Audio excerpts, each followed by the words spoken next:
So hi guys, എൻ്റെ പേര് രാഹുൽ. ഞാൻ ലൂമിനാറിന്റെ സെന്റർ ഹെഡാണ്. നമ്മളിന്ന് വന്നിരിക്കുന്നത് നമ്മുടെ ലൂമിനാർ ടെക്നോ ലാബ് പോലെ തന്നെ നമുക്ക് അറിയാലോ, ലൂമിനാർ ടെക്നോ ഹബ് നമ്മുടെ പ്രാക്ടീസ് ലാബും കൂടി ചേർന്നാണ്. അവിടെ നിന്നൊരു പ്ലേസ്മെന്റിന്റെ സക്സസ് സ്റ്റോറി ആയിട്ടാണ് വന്നിരിക്കുന്നത്. നമ്മുടെ കൂടെ ഉള്ളത് ജസ്നയാണ്. ജസ്ന 2021 MCA പാസ് ഔട്ട് ആണ്, വിദ്യാ കോളേജ്. അതുകൊണ്ട് ജസ്ന പൈത്തൺ ജാങ്കോ പഠിച്ചിരുന്നത്. നമ്മുടെ ട്രെയിനർ ആയിരുന്നു, ബബി മിസ്സിന്റെ ക്ലാസ്സിൽ പഠിച്ചിരുന്നത്. സോ ജസ്ന ഇന്നിപ്പോ ഇരിക്കുന്നത്, ഇന്നലെ വരെ ജസ്ന ഒരു അൺഎംപ്ലോയിഡ് അല്ലെങ്കിൽ ഒരു സ്റ്റുഡന്റ് ആയിരുന്നു. സോ ഇനി മുതൽ ജസ്ന കാൽഗോ എന്ന കമ്പനിയിൽ പൈത്തൺ ഡെവലപ്പറായിട്ട് ജോയിൻ ചെയ്യാൻ പോവുകയാണ്. Jasna, congratulations. Thank you sir. എന്തുകൊണ്ടാണ് ഈ ലൂമിനാറിലേക്ക് എത്തിയത്? എങ്ങനെയാണ്?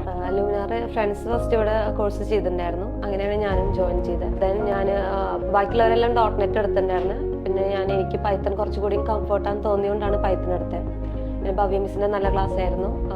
മിസ് എല്ലാം ഡൗട്ടെല്ലാം ക്ലിയർ ചെയ്ത് ആയിട്ട് ക്ലാസ് ഒക്കെ എടുത്ത് പോയിട്ടുണ്ടായിരുന്നു. പിന്നെ അതിനുശേഷം ഇവിടെ ലൂമിനാർ ഹബിൽ ഇന്റേൺ ആയിട്ട് വർക്ക് ചെയ്ത് അതും നല്ല എക്സ്പീരിയൻസ് ആയിരുന്നു. എല്ലാവരും നല്ല സപ്പോർട്ടീവ് ആയിരുന്നു. നമുക്ക് കുറെ പുതിയ നോളജ് ഒക്കെ തരാനും എല്ലാം ഹെൽപ്പ് ചെയ്തിട്ടുണ്ടായിരുന്നു. BSc മാത്സ്, പിന്നെ MCA, ലൂമിനാർ ടെക്നോ ലാബ്.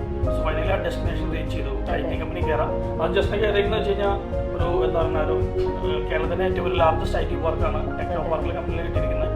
എന്തായാലും once again congratulation Jasna. Okay, പിന്നെ ആ വീഡിയോയ്ക്ക് നല്ലൊരു എക്സ്പീരിയൻസ് ഷെയർ ചെയ്യാൻ വന്നതിനും ലൂമിനാർ ടെക്നോ ലാബിന്റെ പേരിലും എല്ലാ സ്റ്റാഫിന്റെ പേരിലും ഞാൻ നന്ദി അറിയിക്കുന്നു. ഓക്കെ.